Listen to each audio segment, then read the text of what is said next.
we got to talk about the sizzle reel. Yeah.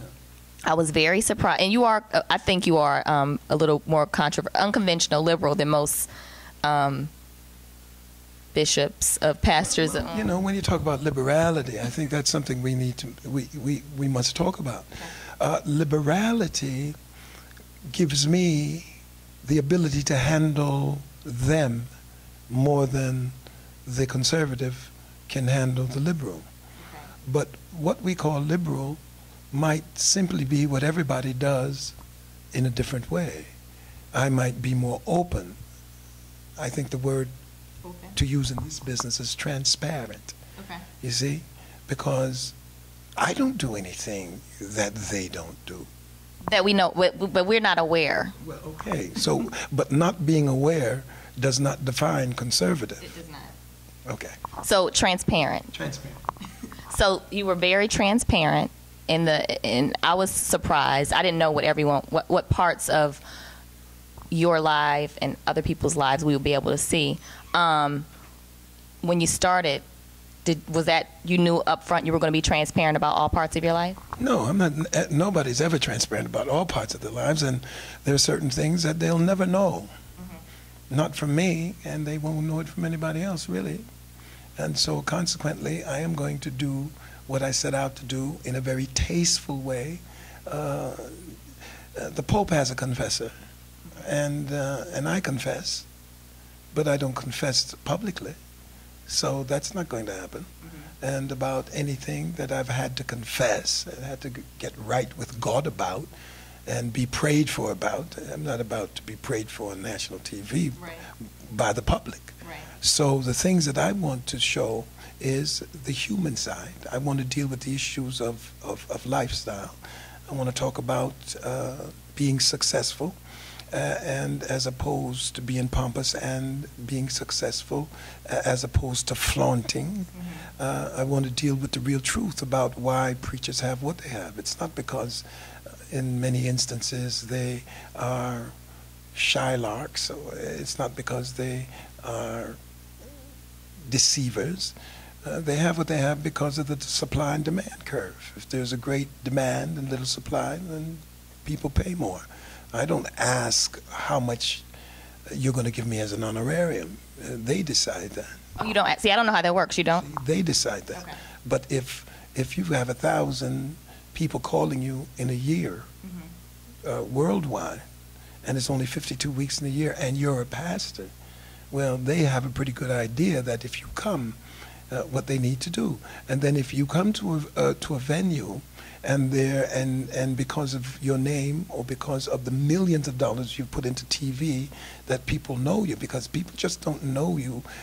Wake up in the night and say, Bishop Jones just came to me in the middle of the night, and I think I'm going out there to hear him. It costs millions and millions of dollars on television to give you the exposure and the marketability to fill auditoriums. And if you check closely, you will find maybe 50 names in the world that can put 10 to 15, 20,000 people in a building anywhere in the world.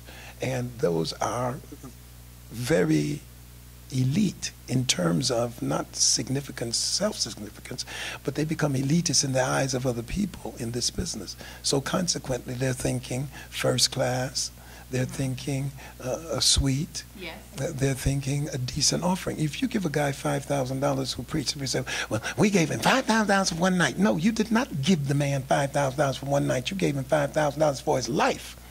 And if 5,000 people are in the auditorium, and you give him $5,000, you gave him $1 for each one of those people. And more than likely, you took up $10 per person. So when you look at it from a business point of view, then it makes sense. If you look at it from a point of view where you just want to say, because you're preaching, there should not be any remuneration, well, consider that we write books, consider we do other business things, consider that we are speakers outside of our churches, consider we serve our churches, consider we may have apartment buildings, we may have a lot of stuff. I mean, I owned my first house at 19. It wasn't a church. Okay. But you're a bishop. You all are. You all talk. So wrapping up here, random questions, not so much about the reality show, more like life questions. What advice would you give your 21-year-old self? At 21 years old, I would say to myself, get as much sleep as you can because you're going to need it when you're 60. Okay, At 21, if I were to talk to Noel Jones at 21, I would say, get balance. Start rehearsing and practicing being balanced, because I'm way out of balance, and I've been out of balance most of my life because of what I do.